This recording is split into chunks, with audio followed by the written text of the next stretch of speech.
We welcome you to the Divine Connection. Divine connection में हम आपका स्वागत करते हैं। A very happy new year to all our viewers.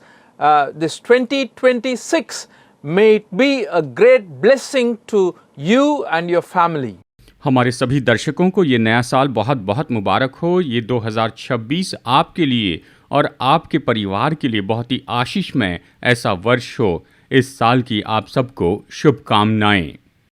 I'm sure with God's presence and His blessings, we will definitely fare through even this year every day as He has promised to us that He will be with us. जैसे कि परमेश्वर ने हमसे प्रतिज्ञा की है कि वो हमारे साथ में होंगे, मैं निश्चय जानता हूं कि परमेश्वर इस नए साल के हर एक दिन हमें फलवंत करते जाएंगे, हमें बढ़ाते चले जाएंगे।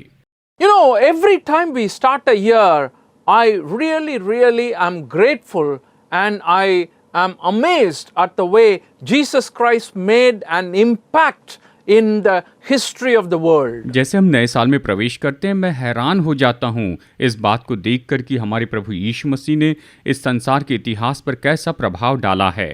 Worldwide, these years are calculated and followed based on the birth of Jesus Christ. पूरे संसार में ये साल तो यीशु मसीह के जन्म के आधार पर गिने जाते हैं। Even though people change now as it is common era, before the common era, etc. जैसे कि इन दिनों में लोग इसे कॉमन ईरा के नाम से भी पुकारते हैं। Whatever name you may keep, but still it is centered on the birth of Jesus Christ in the history of the world. चाहे आप जो भी नाम दे, लेकिन संसार के इतिहास में ये सब यीशु मसीह के जन्म पर आधारित है। So the Jesus that this Bible is talking about and where we are preaching from regularly, यीशु के बारे में जैसे कि ये बाइबल बताती है और इसी से हम नियमित रूप में प्रचार करते हैं। at the very outset I'm saying he is a historical person. बिल्कुल शुरू से मैं कह रहा हूँ कि वो तो ऐतिहासिक व्यक्ति हैं। He actually came into this world. He lived in this world, died and rose again on the third day. वो सच में संसार में आए, इस संसार में जिए, वो मर गए और तीसरे दिन फिर से जिलाए गए। Well, as we approach another year, sometimes you may feel very confident. जैसे हम नए साल में प्रवेश करते हैं तो कई बार आपको बड़ा भरोसा लगता है And we have a lot of hope. और बड़ी आशा होती है And also there may be a lot of emotions. और साथ ही बहुत सी भावनाएं होती हैं And there may be many things going on in your mind. और आपके मन में बहुत सी बातें चलती रहती हैं। And in the past year, there were things that were not under our control, you may think. शायद आप सोचे कि पिछले साल कुछ बातें हमारे नियंत्रण में नहीं थी, But I want to tell you today, we can trust in God for this year. मैं आपको बताऊं इस साल के लिए हम परमेश्वर पर भरोसा कर सकते हैं। God can help us. परमेश्वर हमारी मदद कर सकते हैं। He will help you to fulfill the decisions you made, the resolutions you made in this year. इस साल आपने जो नियम बनाए हैं उन्हें पूरा करने के लिए वो आपकी मदद कर सकते हैं। We need God in our life. हमारे जीवन में हमें परमेश्वर की जरूरत है And only with His power and with the hope that we have on God, all our needs will be met, yet at the same time He will lead us, guide us and continue to help us. परमेश्वर ही हमारी सारी आशाओं को पूरी करेंगे और निश्चय वो हमारा मार्गदर्शन करेंगे और निरंतर हमारी मदद करते जाएंगे। For all this, what we are talking about, the divine connection is important. और इन सब के लिए जैसे हम कह रहे हैं कि ईश्वरीय संपर्क बहुत बहुत जरूरी होता है। It's only when you are divinely connected, you receive energy, you have hope, and you also have all your needs met because God is our provider. जब आप परमेश्वर के साथ में संपर्क में रहते हैं तो निश्चय ही आप में शक्ति होती है, सामर्थ्य होती है और आपकी सारी जरूरतें पूरी की जाती है। Because our connection with the maker of heaven and earth is someone who made me personally. क्योंकि हमारा संबंध तो सृष्टिकर्ता से जिसने व्यक्तिगत रीति से मुझे बनाया है। And today I want to share about a very important promise God gives to His people who are going through severe difficulty and trials in their life. आज मैं परमेश्वर की प्रतिज्ञा उन लोगों के बारे में बताना चाहता हूं जो अपने जीवन में मुश्किल परिस्थितियों में से होकर जाते हैं। As we begin this year, I want to focus on this and then continue on the regular theme that we were meditating जैसे on. हमने इस नए साल की शुरुआत की है, मैं इस पर गौर करना चाहता हूँ, फिर हमारे विषय पर हम वापस लौट कर जाएंगे। I want to go back to the last book of the Bible. चलिए बाइबल की आखिरी किताब में चलते हैं, And the book of Revelation chapter 1, यानी प्रकाशित वाक्य अध्याय 1 verses 17 and 18. वचन 17 और 18। I will read it. I want you to pay careful attention to what I'm reading. मैं इसे पढ़ता हूँ और आप इसे ध्यान से सुनिए। When I saw him, I fell at his feet as though dead. Then he placed his right hand on me and said, "Do not be afraid. I am the first and the last. I am the living one. I was dead, and behold, I am alive forever and ever. And I hold the keys of death and Hades." जब मैंने उसे देखा तो उसके पैरों पर मुर्दा सा गिर पड़ा। उसने मुझ पर अपना दाहिना हाथ रखकर कहा, मत डर, मैं प्रथम और अंतिम और जीविता हूँ। मैं मर गया था और अब देख मैं युगान युग जीविता हूँ, और मृत्यु और अधोलोक की कुंजियाँ मेरे ही पास हैं। So, what we understand here is the Lord was speaking to John and giving him the confidence he needs. हम यहाँ देखते हैं कि प्रभु यूहन्ना से बातें कर रहे हैं और उसे जो हिम्मत चाहिए थी वो दे रहे हैं। That's the angel of the Lord speaking. यहाँ परमेश्वर का दूत उससे बातें करता है। What was happening to John? यूहन्ना के साथ क्या हो रहा था? What was happening to the people of God at that time? उस समय परमेश्वर के लोगों के साथ क्या हो रहा था? In the book of Revelation chapter 1 verse 9, we understand what was happening to John. प्रकाशित वाक्य 1:9 में हम समझ सकते हैं कि यूहन्ना के साथ में क्या हो रहा था। I, John, your brother and companion in the suffering and kingdom and patient endurance that are ours in Jesus, was on the island of Patmos because of the word of God and the testimony of Jesus. मैं यूहन्ना तुम्हारा भाई और यीशु के क्लेश और राज्य और धीरज में तुम्हारा सहभागी हूँ, परमेश्वर के वचन और यीशु की गवाही के कारण पतमस नामक टापू में था। So, John was exiled to the island of Patmos, and he was there because of the word of God and the testimony of the gospel. यूहन्ना को पतमोस नामक टापू पर कैद करके रखा था और वो वहां पर परमेश्वर के वचन और यीशु की गवाही के कारण रखा गया था। Why he was exiled? उसे क्यों वहां पर कैद कर रखा था? My dear friends, Christian life was not easy like how it is today in the first century. मेरे दोस्तों, आज जैसे है वैसे पहली सदी में मसीह जीवन आसान नहीं था। People who believed in Jesus Christ were persecuted. जो लोग यीशु पर विश्वास करते थे उन्हें सताया जाता था। They were asked to deny their faith. उन्हें उनके विश्वास का इनकार करने के लिए कहा If जाता। they stood firm in their faith, they were exiled. यदि वो अपने विश्वास में रहते तो उन्हें कैद कर लिया जाता था, They were put in prison. उन्हें जेल में डाला जाता था, They were tortured. उन्हें सताया जाता था।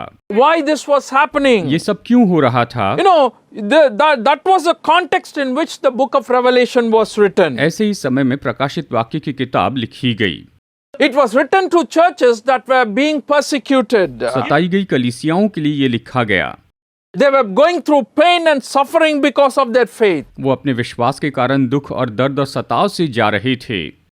And that's why we need to understand the book of Revelation. इसलिए हमें प्रकाशित वाक्य की किताब समझनी होगी।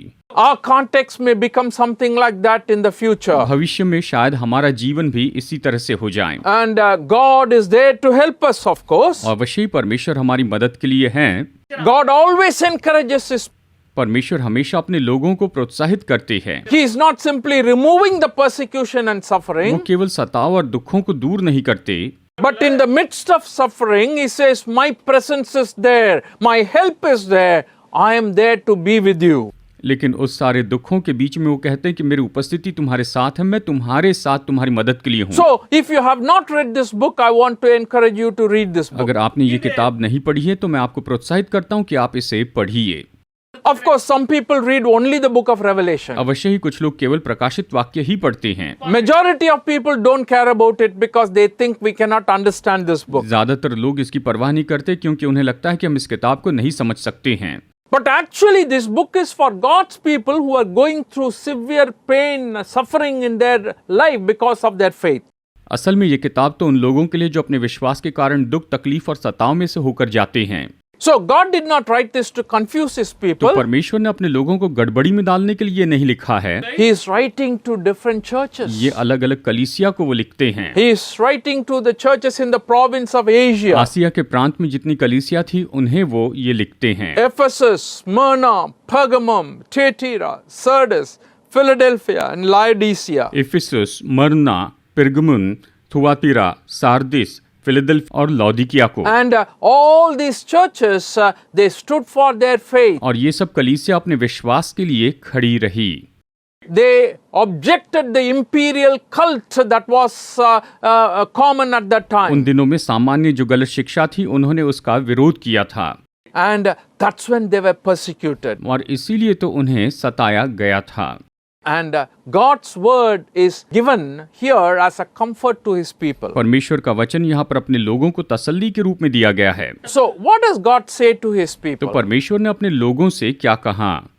Revelation 1:17. प्रकाशित वाक्य अध्याय 1 वचन 17। He says, "Don't be afraid, John." वो ये कहते हैं कि यूहन्ना मत डर। Let me read 17th verse. चलिए वचन 17 पढ़ते हैं। When I saw him, I fell at his feet as though dead. Then he placed his right hand on me and said, "Do not be afraid. I am the first and the last." जब मैंने उसे देखा तो उसके पैरों पर मुर्दा सा गिर पड़ा। उसने मुझ पर अपना दाहिना हाथ रखकर कहा, मत डर, मैं प्रथम और अंतिम और जीविता हूँ। इस तरह से यहाँ पर ये वचन हमें बताता है। What an important message he is giving to John. वो यूहन्ना को कितना महत्वपूर्ण संदेश दे रहे हैं। Don't be afraid, John. यूहन्ना तुम मत डरो। Why was John afraid? यूहन्ना क्यों डर गया था? We're saying the message that God gave to John in the book of Revelation as we approach this new year. जैसे हम इस नए साल में आते हैं, परमेश्वर ने यूहन्ना को जो प्रकाशित वाक्य दिया था उसे हम देख रहे हैं। And in the book of Revelation, chapter 1, verse 17, he is saying to John, "Don't be afraid, do not be afraid, I am the first and the last." प्रभु यहाँ पर यूहन्ना से कहते हैं कि तू मत डर, मैं ही पहला और अंतिम हूँ। So, the message today that is given is not only to John, तो जो संदेश है वो केवल यूहन्ना को नहीं दिया गया, something that you and I need to hear as we begin this 2026. जैसे कि हमने 2026 की शुरुआत की, ये बात तो हमें सुननी ही चाहिए। And actually, what was John afraid of? और सच में यूहन्ना किससे डरा था? He had a vision of Jesus. उसने यीशु मसीह का दर्शन पाया था। Jesus was glorified and revealed himself to him. यीशु ने महिमा में रूप में खुद को उस पर प्रकट किया था। He became afraid of the vision. यूहन्ना इस दर्शन से डर गया था। He fell at his feet. वो उसके चरणों पर गिर पड़ा। And that's when God says these words through his angels, "Do not be और afraid." तभी तो प्रभु ने उससे कहा कि मत डर। What a wonderful statement. ये कितना अद्भुत वाक्य है। And it is very important for us. ये हमारे लिए बहुत महत्वपूर्ण है। What vision he saw? उसने कौन सा दर्शन देखा? Let's read it from Revelation chapter 1 verse 13 onward. प्रकाशित वाक्य 1:13 से आगे आइए हम इसे पढ़ते हैं। And among the lampstands someone like the Son of Man, dressed in a robe, reaching down to his feet, and with the golden sash round his chest. और उन दीवटों के बीच में मनुष्य के पुत्र सदृश एक पुरुष को देखा जो पांव तक का वस्त्र पहने और छाती पर सोने का पटुका बांधे हुए था। His head and hair were like white wool, as white as snow, and his eyes were like blazing fire. उसके सिर और बाल श्वेत ऊन वरण पाले के समान उज्जवल थे और उसकी आंखें आग की ज्वाला के समान थी। इस तरह ये कहता है। His feet was like bronze glowing in a furnace, and his voice was like the sound of rushing water. उसके पांव उत्तम पीतल के समान थे जो मानो भट्टी में तपाया गया हो और उसका शब्द बहुत जल के शब्द के समान था। In his right hand he held 7 stars, and out of his mouth came a sharp double-edged sword. वो अपने दाहिने हाथ में 7 तारे लिए हुए था और उसके मुख से तेज दोधारी तलवार निकलती थी। His face was like the sun shining in all its brilliance. उसका मुंह ऐसा प्रज्वलित था जैसा सूर्य कड़ी धूप के समय चमकता है। I am sure if you get such a vision, you too will be afraid. निश्चय ही अगर आप भी ऐसा दर्शन पाएंगे तो आप डर जाएंगे। I want to accept that if I get that vision, I will be terrified. I will be afraid. मैं इस बात को मानता हूं कि अगर मैं ऐसा दर्शन देखूं तो मैं डर जाऊंगा। And I don't blame John for becoming frightened. और यूहन्ना डर गया, इसके लिए मैं यूहन्ना पर दोष नहीं लगाता हूं। But what I want to tell you is this. What Jesus said to someone who was frightened at that moment. मैं आपको ये बताना चाहता हूं कि जो उस पर डर गया था उससे यीशु ने क्या कहा। He says, don't be afraid. उसने कहा मत डर। And as far as John's experience is concerned, it means very different. जहां तक यूहन्ना की बात आती है, ये तो बहुत ही अलग अनुभव था। John needed power. यूहन्ना को सामर्थ चाहिए थी। John needed encouragement. यूहन्ना को प्रोत्साहन चाहिए And था। God is revealing himself to John. और परमेश्वर खुद को यूहन्ना पर प्रकट करते हैं। He revealed himself as the powerful वो God, सामर्थी परमेश्वर के रूप में उस पर खुद को प्रकट करते हैं, before whom not only John, all the world will have to tremble. जिसके सामने केवल यूहन्ना को नहीं लेकिन पूरे संसार को कांपना होगा। And God reveals himself very often, dear friends, when we are going through trials and मेरे persecution. दोस्तों, जब हम परीक्षा और सताव में से होकर जाते हैं तो परमेश्वर खुद को प्रकट करते हैं। How does he खुद को reveal? कैसे प्रकट करते He हैं? is revealing his glory. वो अपनी महिमा प्रकट करते हैं। His glory is greater than the trial. उसकी महिमा तो परीक्षाओं से बहुत बढ़कर होती है। What are you afraid of today? आज आप किससे डरते हैं? Are you afraid of what this new year is going to नया be? साल कैसा होगा इसलिए डरते हैं? Are you afraid of what threats are going to come in my मेरी job? नौकरी में कौन सी जोखिम होगी इससे डरते हैं? Oh, I'm going through severe family problems and how am I going to manage? Is that your मैं fear? पारिवारिक समस्या से जा रहा हूँ, मुझे और क्या सहना होगा? क्या आप डरते हैं? Are you worried about your children? Is that your fear? क्या आप अपने बच्चों के बारे में चिंतित हैं? Whatever it may be, चाहे ये जो कुछ भी हो, this God we are talking about, the glorious God, the mighty God, the marvelous God, He is powerful and He is glorious to help us out. जिस परमेश्वर के बारे में हम बात कर रहे हैं वो सामर्थ्य और महिमा में परमेश्वर हैं और वो हमारी मदद करेंगे। He can deliver us from all our fears. वो हमें हमारे सारे डर से छुड़ा सकते हैं। A beautiful verse. There are many verses that talk about fear, and because of time, I am not taking all the verses. But this is a wonderful verse, Psalm 34:4. बहुत ही सुंदर वचन है। समय की कमी के कारण मैं बहुत से वचन नहीं बता रहा हूँ, लेकिन इस वचन को हम यहाँ पर पढ़ते हैं। भजन संहिता 34:4। I sought the Lord, and He answered me. He delivered me from all my fears. भजन 34:4। मैं यहोवा के पास गया, तब उसने मेरी सुन ली और मुझे पूरी रीति से निर्भय किया। इस तरह ये कहता है। And David was confessing here. Dawood यहाँ पर अंगीकार कर रहा है। He had lot of fears. उसमें बहुत सा डर And था। what did he do? तो उसने क्या He किया? sought the Lord. वो परमेश्वर के पास गया। And today, my dear friends, if you seek the Lord, definitely His guidance, His presence, and His glory surely will intervene and deliver you from all your fear. मेरे दोस्तों, अगर आज आप परमेश्वर को खोजते हैं, उसके पास जाते हैं, तो उसकी महिमा आपके लिए काम करेगी और आपको सारे डर से छुटकारा देगी। And that's what Jesus said to John. Don't be afraid. और यीशु ने यूहन्ना से यही तो कहा कि तू मत डर। And secondly, he says in the 17th verse, Revelation 1:17, प्रकाशित वाक्य 1:17 में दूसरी बात वो कहता he है। continues on saying, don't be afraid, I am the first and the last. वो आगे ये कहता है कि मत डर, मैं प्रथम और अंतिम हूँ। What does this mean? इसका क्या अर्थ है? And that means he is the beginning and the end. इसका मतलब वही तो शुरुआत है और वही तो अंत है। In the same chapter, 8th verse, we read, I am the Alpha and the Omega. इसी अध्याय में वचन 8 में हम पढ़ते हैं, मैं ही अल्फा और ओमेगा हूँ। That means the first Greek letter in the alphabet is Alpha and the last letter is Omega. Greek अक्षर में सबसे पहला अक्षर है अल्फा और आखिरी अक्षर है omega. So everything in this world comes between these. मतलब इस संसार में जो कुछ भी है वो इन दोनों के बीच में ही आता है। In other words, I am the Alpha and the Omega means that He is the beginning and the end. He knows everything from the beginning until the end of 2026. He knows. इसका अर्थ ये है कि वही alpha और omega है, वो शुरू और अंत सबको जानते हैं। 2026 का शुरू और अंत उसे अच्छे से पता है।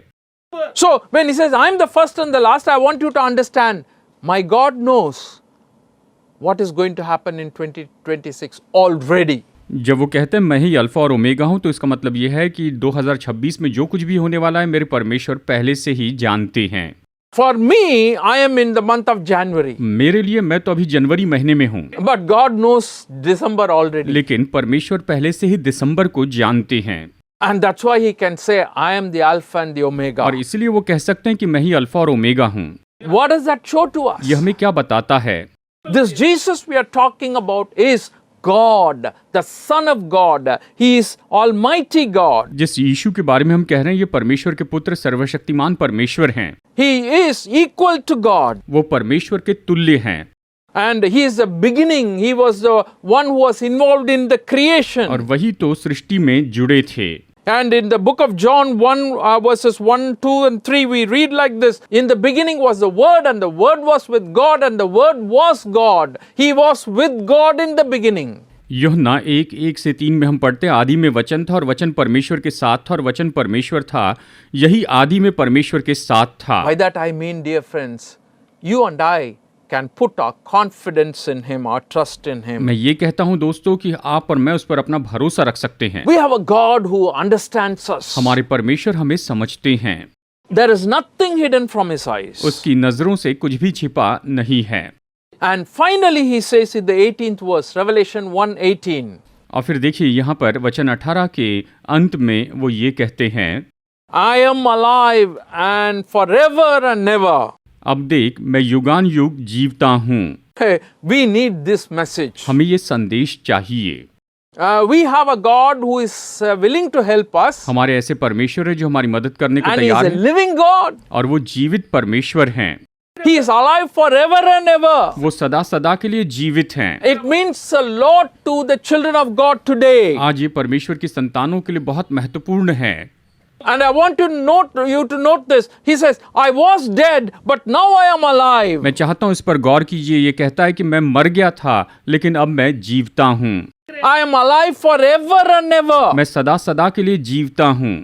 And what a great strengthening message it is for me today. आज ये मेरे लिए कितना बल देने वाला संदेश है। What God is telling to us today. आज परमेश्वर हमसे यही तो कहते हैं, Whatever may happen in this year. चाहे इस साल कुछ भी क्यों ना हो, My child, I can work in your मेरी life. संतान मैं तुम्हारे जीवन में काम कर I सकता can हूँ। help you always. मैं हमेशा तुम्हारी मदद कर I am सकता the हूँ। one who is the source of your life. मैं तुम्हारे जीवन का स्रोत हूँ And you will live और तुम जीवित रहोगे because I live. क्योंकि मैं जीवित हूँ। John chapter 14 verse 19. यूहन्ना 14:19 Beautiful verse. सुंदर वचन है। Before long the world will not see me anymore, but you will see me. Because I live, you will also live. और थोड़ी देर रह गई कि फिर संसार मुझे न देखेगा, परंतु तुम मुझे देखोगे, इसलिए कि मैं जीवित हूँ, तुम भी जीवित रहोगे। So what is he saying? तो वो क्या कहते हैं? His power is going to work in your life and my life. उसकी सामर्थ्य आपके और मेरे जीवन में काम करेगी, And it's not going to stop in और between. ये बीच में नहीं रुकेगी, And because he is living forever and ever, it's going to continue forever. और वो तो हमेशा हमेशा के लिए जीवित है, वो हमेशा बनी रहेगी। There is no end to the power of God. परमेश्वर की सामर्थ के लिए कोई अंत नहीं। That's why we call him as somebody who is omnipotent. इसलिए हम उसे सर्वशक्तिमान कहते हैं। He has all the power in the world. उसके पास संसार में सारी What सामर्थ a है। great message God is giving to John. परमेश्वर यूहन्ना को कितना महान संदेश दे रहे हैं। And are you troubled today? क्या आज आप परेशान हैं? I think we need to hear मैं this सोचता word. हूँ हमें ये वचन सुनना चाहिए। Don't be afraid. मत डर, I am the beginning and the end, and I live forever. मैं आदि और अंत हूँ और मैं युगान युग जीवता हूँ। With this confidence, we can approach this new इस year. भरोसे के साथ हम इस नए साल में काम कर सकते हैं। We can be grateful for the blessings that God has poured on us. परमेश्वर ने हमारे लिए जो आशीषें उंडेली है उसके लिए हम आभारी हो सकते हैं। Of all the blessings, if you ask me, the biggest blessing is Jesus Christ Himself, His very Son, whom He sent into this world so that you and I can live a better life. सारी आशीषों में सबसे बड़ी आशीष तो मैं यही कहूंगा कि परमेश्वर ने अपने इकलौते पुत्र प्रभु यीशु मसीह को भेज दिया, इसलिए कि हम बेहतर जीवन जी सके। This Jesus is working in your life personally today, आज यही यीशु आपके जीवन में व्यक्तिगत रूप में काम कर रहे हैं, transforming us. हमें बदल रहे हैं। making us to become what we were originally created for. हम असल में जिसके लिए बनाए गए थे वैसे बना रहे हैं। Removing all the effects of sin in our lives हमारे जीवन में पाप के प्रभाव को दूर कर रहे हैं। and the effects of sin in this world संसार में पाप के प्रभाव दूर कर रहे हैं to make us better. कि हमें बेहतर बनाएं। And that's the promise this book is giving to और ये us. किताब हमें यही प्रतिज्ञा देती है। So only 3 things. केवल 3 बातें हैं। Number 1, number 1, do not be afraid. डरिए नहीं। And much needed और statement. सबसे जरूरी वाक्य, I am the first and the last. मैं ही प्रथम और अंतिम हूँ, ऐसे यीशु ने कहा। And I am alive forever and ever. और मैं युगान युग तक जीवता हूँ। And this message is the confidence we have because of trusting in Jesus. यीशु पर भरोसा करने के कारण यही संदेश हमारे लिए भरोसा है। Are you someone who is looking for strength, looking for trust and confidence? क्या आप ऐसे व्यक्ति हैं जो बल, भरोसा और सामर्थ प्राप्त करना चाहते हैं?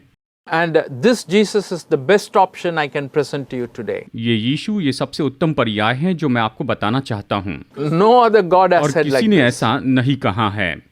Only Jesus can say that. केवल यीशु ही ये कह सकते हैं। And believe in Him. और उस पर विश्वास He कीजिए। will help you. वो आपकी मदद करेंगे। He will guide you. वो आपका मार्गदर्शन करेंगे। He will protect वो you. आपकी सुरक्षा May करेंगे। God bless you and your family today. परमेश्वर आज आपको और आपके परिवार को बहुतायत से आशीष दे।